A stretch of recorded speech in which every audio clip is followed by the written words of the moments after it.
Jain, Feb, मार्च, अप्रैल और मई 24 को आपका यूपीएससी का प्रीलिम्स है। तो लगभग आपके पास जो दिन है लगभग 120 से ज़्यादा दिन है। मई में जैसे जैसे आपके ये जो दिन है वह शुरू होते जाएंगे वैसे वैसे आपका स्ट्रेस एंजाइटी डबल ट्रिपल होता जाएगा। 3-4 दिन जैसे ही बीतते हैं ना पॉलिटी के साथ या इकोनॉमी के साथ, ऐसा लगता है प्रोडक्टिविटी कम होने लगती है। देखो लास्ट आपको इस दिन करना क्या है, किसी को सुनाना तो है नहीं ना, नोट्स दिखाने हैं। सी सेट करते चलो, वीकली टॉपिक्स जो है वह करते चलो, एक कॉन्फिडेंस आएगा, थोड़ा कॉन्फिडेंस बूस्टअप होगा। तो कम से कम ये एंजाइटी नहीं रहेगी लास्ट में कि यार मैंने सी सेट नहीं करा। आपके पास पॉलिटी की पूरी प्लेलिस्ट अवेलेबल है, बेसिक्स की प्लेलिस्ट अवेलेबल है, पीवाईक्यूज अवेलेबल है।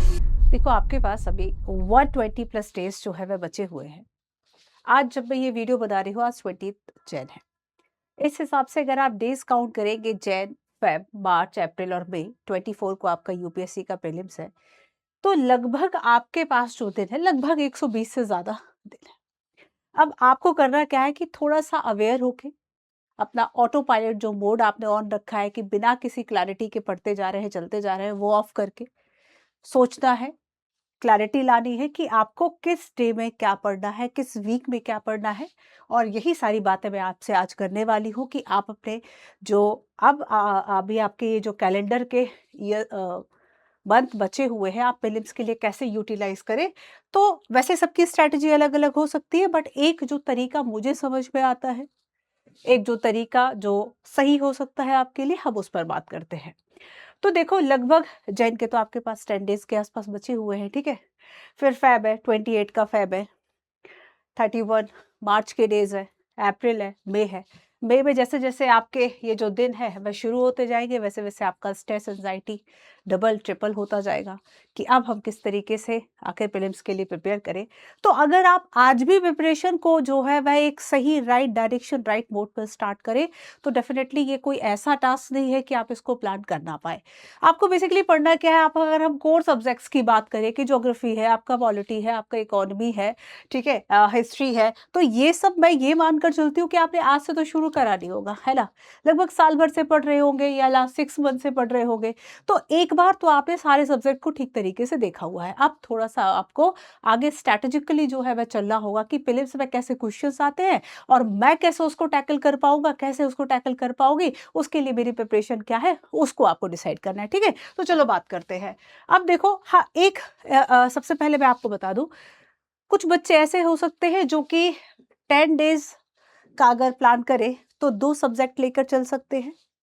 हार्ड एंड फास्ट रूल नहीं है, कोई एक स्ट्रैटेजी नहीं है जो आपका प्रीलिम्स है वह क्लियर करा दे। आपके अपने बहुत से तरीके हो सकते हैं।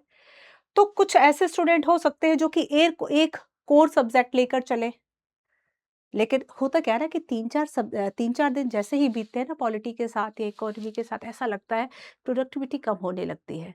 तो एक दूसरा तरीका जो हमारे पास होता है कि आप 2 सब्जेक्ट लेकर चले। जैसे कि अगर आप पार्लियामेंट पढ़ रहे हैं तो साथ-साथ में मानसून पढ़ ले, तो इतने डिफरेंट सब्जेक्ट हो जाते हैं ना कि आपका दिमाग अलग तरह की जो इन्फॉर्मेशन है उसको कैच कर लेता है। समझ रहे हो? और थोड़ा-सा क्लैरिटी और थोड़ा हौच-पौच चीज़ें कम होती हैं। वजह इसके कि एक ही सब्जेक्ट बिल्कुल सीधा चला जाता है और उसमें हमारी बहुत सी चीज़ें बाउंस करने लगती हैं। तो एक तरीका ये हो सकता है। एक कोर सब्जेक्ट लेकर चले, डे डिसाइड कर लें, 15 days, 20 days, 10 days, 5 days, whatever जो आपको सही लगता है। करंट अफेयर, चूँकि आपको पता है कि 1 से डेढ़ साल का करंट अफेयर करना है, मैं हार्डली अभी 1 साल का मान के चल रही हूँ। क्योंकि अभी तो जैन है, आपके पास फ़ेब, मार्च, ये सारा करंट अफेयर आपको कवर करना है, तो आप लास्ट जैन चाहे जैन 2025 से लेके दिसंबर तक का करंट अफेयर कर सकते हैं, ठीक है? तो दिन में अपना करंट अफेयर का एक सेगमेंट रख लें, एक या 2 कोर सब्जेक्ट का रख लें, सीसेट का रख लें। सीसेट का एक टॉपिक 10 दिन के लिए रख लें। सीसेट आप कंटिन्यूअस करें क्योंकि हिंदी मीडियम में सीसेट की बच्चों बड़ी परेशानी है।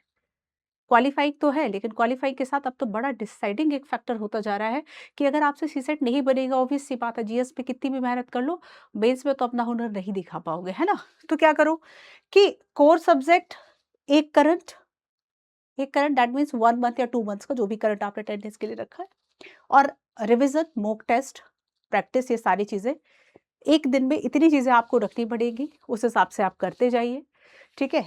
तो आइए थोड़ा-सा हम और डिटेल में देखते हैं। फॉर एग्ज़ाम्पल आप अपने हिसाब से बना सकते हैं। ऐसा नहीं है कि मैं जो बता दूँ यही है। मैंने पॉलिटी से शुरू किया है, आप एनवायरनमेंट से शुरू कर लो, जो आपका मन हो, ठीक है। तो देखो जैसे कि मान लीजिए आपने पॉलिटी के लिए ये जो 10 डेज है वह डेडिकेट कर दिए, सरल है पॉलिटी। समटाइम्स इस पे कई ऐसे आप कह सकते हैं लो हैंगिंग फ्रूट्स होते हैं, ऐसे क्वेश्चंस होते हैं जो आप बहुत इजीली सॉल्व कर सकते हैं। और पॉलिटी के बारे में मैं फिर कहूँगी कि एक एक आप इस पे ये मान सकते हैं कि आपका इन्वेस्टमेंट कम है, रिटर्न ज़्यादा है। मतलब अगर आप ये सोचें कि आपको 50 जो आपकी एक कट ऑफ है कि 100 प्लस मार्क्स अगर आपकी कट ऑफ जा रही है तो उस कट ऑफ पे हेल्प करता है पॉलिटी आपको, ठीक है।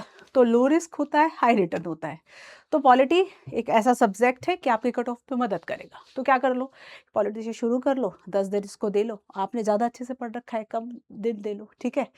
और साथ साथ में बस हाँ ये है कि अ, जो पीवाईक्यूज है वो देखते जाओ। हर एक सही तरीका यही है। देखो लास्ट आपको इस दिन करना क्या है, किसी को सुनाना तो है नहीं, ना नोट्स दिखाने हैं, ना ट्रिक्स बतानी है, करना क्या है, एमसीक्यूज सॉल्व करने हैं, ठीक है। तो अपनी वही एबिलिटी आप अपनी डेवलप करें और इतने जो आपके पास ये दिन है मैं यही कहूँगी डेली प्रैक्टिस करें, डेली क्वेश्चंस लगाए, भले 10 लगाए 20 लगाए, जो भी है, ठीक है।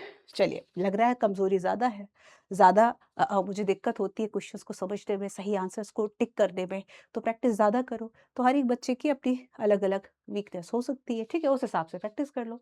नेक्स्ट आप देखो, हाँ पॉलिटी के साथ साथ आप जैसे जैन फेब है 2025 की बात कर रही हो, जैन फेब ये 25 वाला, ठीक है, जो बीत गया, उसका करंट अफेयर कर लो, ठीक है। शाम को 1 घंटा 2 घंटा या सब्जेक्ट वाइज जैसा भी सही समझो। एक तरीका और हो सकता है कि जो आपके पास ये दिन बचे हैं आप चाहे तो मंथली ना करके सब्जेक्ट वाइज कर ले, कि अभी पॉलिटी पढ़ रहे थे तो पॉलिटी का करंट अफेयर कर लिया 6 मंथ का, 5 दिन में 6 मंथ का, फिर 5 दिन में, जैसा भी आप करना चाहें। सेकंड आप फिर शुरू कर सकते हैं हिस्ट्री से। फिर आपने नेक्स्ट अपने जो 14-15 डेज है फैब के वो आपने हिस्ट्री के लिए दे दिया। अब इसमें आपने मार्च अप्रैल का करंट साथ में कवर कर लिया। फिर वही कहूँगी कि आपको लग रहा है कि नहीं मुझे तो डिफरेंट सब्जेक्ट का करना है, या फिर मुझे इसके साथ साथ मैं एनवायरनमेंट पढ़ूंगा तो मुझे ज़्यादा जो चीज़ें हैं थोड़ी सी डाइवर्सिटी मिल जाएगी, है ना, टॉपिक्स थोड़े से अलग हो गए, तो आप ये भी कर सकते हो। तो आपने हिस्ट्री किया, मार्च अप्रैल का करंट किया, हाँ सीसेट इसमें सब में रहेगा साथ में। सीसेट करते चलो, वीकली टॉपिक्स जो है वह करते चलो, एक कॉन्फिडेंस आएगा, थोड़ा कॉन्फिडेंस बूस्टअप होगा, तो कम से कम ये एंजाइटी नहीं रहेगी लास्ट में कि यार मैंने सीसेट नहीं करा, है ना, मेरे सीसेट का ये टॉपिक जो है वह छूटा है। याद रखना डर उसी चीज़ से लगता है जिसकी प्रैक्टिस कम होती है। और आपको लग रहा है कि मेरी जैसे मान लो आपका इकोनॉमी, जितना मुझे समझ में आता है इकोनॉमी, आपका science and tech and environment, ये तीनों सेक्शंस मिला दोगे तो अच्छे खासे क्वेश्चंस हो जाते हैं। आपको लग रहा है आपके ये सब्जेक्ट ज़्यादा कमज़ोर है क्योंकि आपने इनको कम समय दिया, आप वहाँ से शुरू कर सकते हो।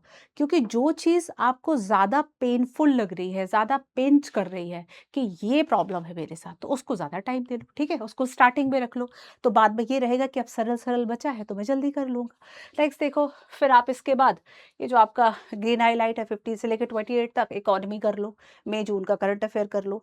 तो अगर ये प्लान कर लोगे ना तो एटलीस्ट ये रहेगा कि चलो मैंने अपने प्लान में ना, अपने टाइम टेबल में, अपने जो भी मैंने अब आगे का जो शेड्यूल बनाया है 5 मंथ्स का, उसमें एटलीस्ट मैंने हर चीज़ को एक डाला हुआ है, और अगर मैं इसको टाइमली फॉलो करता हूँ, एक टाइम लिमिट के साथ फॉलो करता हूँ, तो मेरा कुछ भी नहीं छूटेगा और सब कवर हो जाएगा, है ना।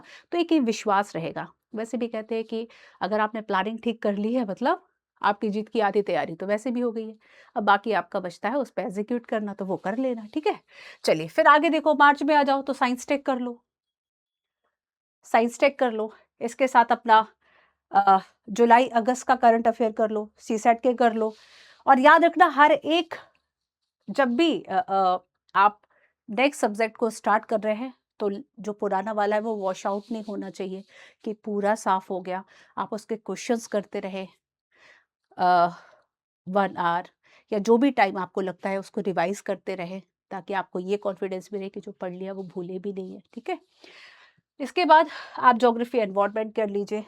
आपको लगता है कि ज्योग्राफी एनवायरनमेंट का जो सेक्शन है लगभग 30-35 क्वेश्चन यहाँ से आ रहे हैं, तो आप इसको जो है वह थोड़े से ज़्यादा दिन दे दीजिए कंपैरेटिवली, है ना। तो यहाँ पर आप ये देखो कि आपकी वीकनेस क्या है, आपको आपका स्ट्रॉन्ग पॉइंट क्या है और आपकी वीकनेस क्या है, वीकनेस पे थोड़ा सा वर्क करो, ठीक है। सीसेट डेली करो, एमसीक्यूज डेली लगाओ, ये सारे काम आपको डेली करने होंगे बच्चों, नेक्स्ट देखो, अप्रैल की अगर हम बात करें, आप अपने अकॉर्डिंगली जो आपका बच रहा है वो फिल करो।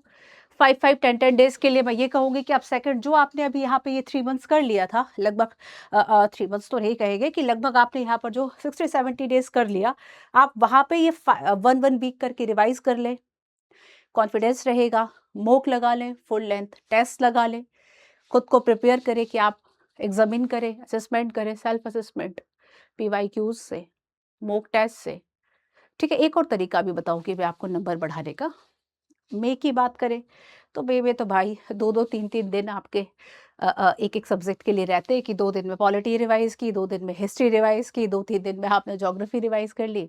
तो वही एक तरीका हो सकता है, रिवीजन करें जो आपके इंपॉर्टेंट टॉपिक है कि भाई बजट सर्वे से क्वेश्चन आना है, करंट अफेयर का रिवीजन करना है। ठीक है, तो थोड़ा सा अपना ये फाइनल टच जो है वो देने के लिए आप मई रखें। मई में ऐसा कुछ नहीं होगा जो आप नया पढ़ेंगे या नया लगाएंगे। ठीक है, तो ये सारी चीज़ें आप करें, 24 को आपका एग्जाम ही है। चलो कुछ बातें और बताती हूँ। अच्छा देखो, ये सब तो आप करेंगे ही ना, जैसे सीसेट है, रिवीजन है, मॉक टेस्ट है, PYQs। तो अपने 120 प्लस डेज जो है इसको प्लान करो और प्लान के अकॉर्डिंगली ही चलो। ठीक है, टेंशन लेने की ज़रूरत नहीं है, बहुत पैनिक होने की ज़रूरत नहीं है, क्योंकि जितना आप माइंड फ्री रहोगे, जितना आप रिलैक्स रहोगे, उतनी आपकी प्रोडक्टिविटी हाई होगी। और जितना आप स्ट्रेस एंजाइटी में रहोगे, जैसे मैंने बहुत सारे ऐसे स्टूडेंट्स को देखा है अभी भी जो प्रिपरेशन कर रहे हैं, तैयारी अच्छी है उन बच्चों की, अगर वो ठीक तरीके से प्लान कर ले, रिवीजन कर ले, प्रीलिम्स उनका हो जाएगा। इतना पता है कि इस स्टूडेंट में पोटेंशियल है, मेंस भी दिया हुआ है, प्रिपरेशन भी ठीक है, लेकिन because of anxiety, because of stress, time manage ना कर पा रहा, बीच बीच में कहीं तबीयत खराब हो रही है, कहीं किसी और चीज़ का पेन है, तो ऐसे में आपकी प्रोडक्टिविटी कम हो जाएगी। तो जितना माइंड फ्री रहोगे, जितना रिलैक्स तरीके से प्रिपरेशन करोगे, और माइंड फ्री तभी रहोगे जब आपके पास एक टाइम टेबल होगा और आपको इस बात की श्योरिटी होगी, क्लैरिटी होगी कि हाँ, मैंने अपने डेज को प्लान कर लिया है और अब अगर मैं इसके अकॉर्डिंगली चलता हूँ तो मेरा सब कुछ कवर मार्च तक में ही हो जाएगा, मुझे अप्रैल में भी पेन नहीं जाएगा। ठीक है, समझ रहे हो? तो ये काम आप बच्चों करो।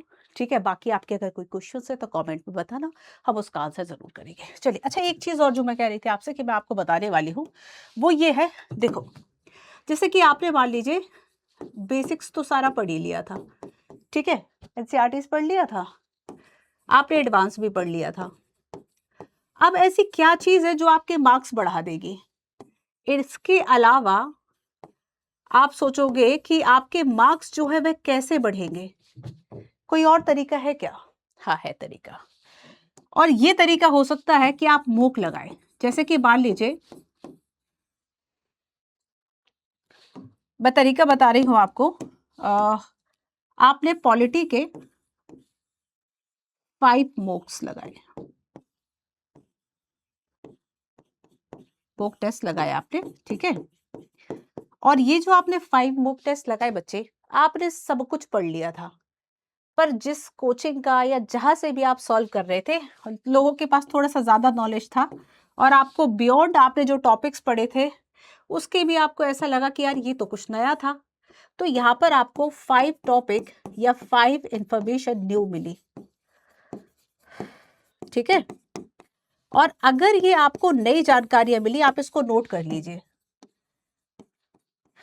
आप इसको ऐसे ऐसे बस स्टार मार्क बनाते जाइए, नई नई इन्फॉर्मेशन लिखते जाइए, आपको 5 चीजें ऐसी पता चली जो कि आपने एडवांस और बेसिक्स में नहीं पढ़ा था। और इसी तरीके से आपको, ये तो एक टेस्ट की मैं बात कर रही हूँ, आपने मान लीजिए पॉलिटी के जो है वो 20 टेस्ट लगाते हैं आप, और इन 20 टेस्ट से देखो, एक तो टेस्ट से रिवीजन हो जाएगा, सेल्फ असेसमेंट हो जाएगा, सो बहुत ज़्यादा इसकी यूटिलिटी है बच्चों।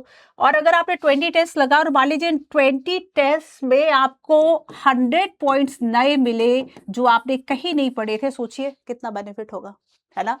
सेम आपको हर सब्जेक्ट के साथ करना है, जो भी नई इन्फॉर्मेशन है उसके लिए आपके पास, मुझे लगता है कि शायद 30 40 पेजेस का बनेगा अगर आप इस तरीके के कुछ पॉइंट्स लिखते हैं तो, है ना। तो जो भी आपको नई इन्फॉर्मेशन मिल रही है वो लिखते जाइए, उसको लास्ट में आपको रिवाइज करेंगे जब आप, तो आपको एक कॉन्फिडेंस भी आएगा, ठीक है।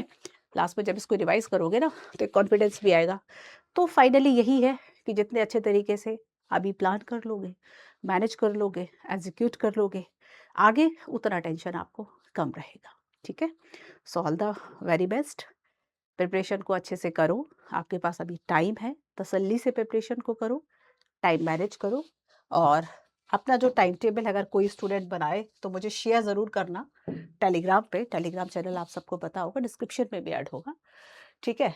और हाँ, अगर आपको लग रहा है कि पॉलिटी के लिए आपको मेरी अभी नई वीडियोस नहीं मिल रही है, तो पुराना जो है वो कौन सा ऐसा पुराना हो गया है कि उसमें सारा कुछ नया है। करंट अफेयर में आप नया पढ़ ही लोगे, बेसिक तो कुछ बदला है नहीं, कॉन्स्टिट्यूशन तो कुछ बदला है नहीं, है ना। जो नया है आप उसमें पढ़ लोगे, अपडेट पे पढ़ लोगे ना, जो नेक्स्ट लास्ट जन 2025 से जो करंट करोगे उस पर आपको नया मिल जाएगा।